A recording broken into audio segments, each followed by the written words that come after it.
She arrives. January 2002. When the little whale showed up, no one knew who she was. A quartermaster on the Vashon ferry called my friend Mark Sears and told him there was a young orca swimming nearby. Mark was skeptical. He hadn't heard there were any whales in the area. "It's an orca for sure," the quartermaster said, "and it looks like she's alone." Weird, Mark thought. Orcas live in tightly bonded families called pods. They stay with their mothers their entire lives. In more than 30 years of studying whales near Seattle, Mark had never encountered an orca by itself, especially a young one.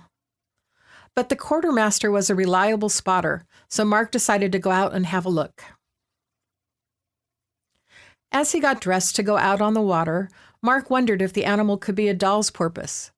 They are black and white and are sometimes mistaken for orcas, even though they're much smaller. It was a cold, clear afternoon, and the water was calm and glassy. Mark launched his skiff and headed west towards Vashon Island. He stopped every so often to scan through binoculars for a blow, the spout of water made by a whale when it exhales. Halfway between Seattle and Vashon, Mark spotted what looked like a little dorsal fin slicing through the water. He lifted his binoculars and zoomed in for a closer look. Definitely not a porpoise. From the fin shape and size, he could tell it was an orca. Then he focused on the orca's back, looking for the white mark just behind the dorsal fin.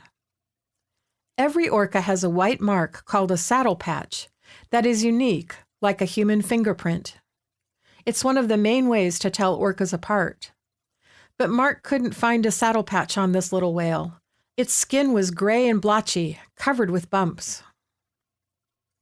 Whoever this whale was, it seemed to be in a hurry, charging towards what exactly? Mark trained the binoculars in the direction the orca was going and saw a big tree stump bobbing in the water. Sure enough, the little orca headed right for the stump and rubbed up against it.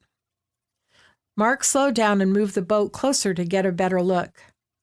The whale was using the stump like a giant back scratcher. The orca rubbed, first its back, then its side, against the branches, as if it had a big itch. When the whale rolled over, Mark saw the white marking on its underside. Aha! From the shape of the white mark, he could tell this was a female orca. Judging by her size, he estimated she was about 2 years old. A young orca, alone, with a hard-to-see saddle patch and no family nearby. Now Mark was really curious. What was she doing here? And where was her pod?